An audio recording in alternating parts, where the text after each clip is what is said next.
Welcome to another Far Country Tall Tales and True. I'm David Bell. This week, a true tale. Belonging to a church and taking it seriously can evoke very strong reactions in others. Some negative, some positive. We know, however, it's all too easy to be deluded by what we call our faith. The development of science and technology has forever changed the way society goes about its life, work and play. But have the churches actually noticed this? The Billy Graham crusades in the 1950s and 60s highlights the same problem. It's estimated they drew around 570,000 people. Genuine inquiries totalled about 17,500. Church historian Alan Davidson draws attention to the remarkable consensus among the then National Council of Churches leaders who brought Graham to New Zealand. Despite his personal charisma, however, Billy Graham's theology was already out of step with the mood of the times in wider society. The Crusades were answering questions that were no longer being asked by most people. When I first became seriously involved in the church, many of the clergy and laity hearkened back to the 59 and 69 Billy Graham crusades as the best time ever in church life. Today, I think it's even worse in the New Zealand Methodist scene. The new evangelism lacks credibility and intellectual rigour.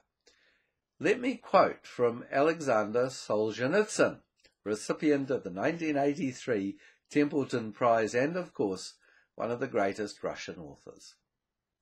For his faith's sake, he was imprisoned and sent to a forced labour camp in Siberia. His novels Gulag Archipelago and Cancer Ward are spiritual masterpieces. The previous year's winner of the Templeton Prize was none other than Billy Graham. Solzhenitsyn noted in his acceptance speech, quote, "It is with profound regret that I must note here something which I cannot pass over in silence. My predecessor in receipt of this prize last year, in the very months that the award was made, lent public support to communist lies by his deplorable statement that he had not noticed the persecution of religion in the USSR. Before the multitude of those who have perished and who are oppressed today, may God be his judge." Unquote. Sombre words indeed. Solzhenitsyn was as appalled by the moral degeneration of the West as by the flagrant denial of human rights in the USSR. Today, our New Zealand churches have become so boring that it's, dare I say it, almost like forced labour to attend them.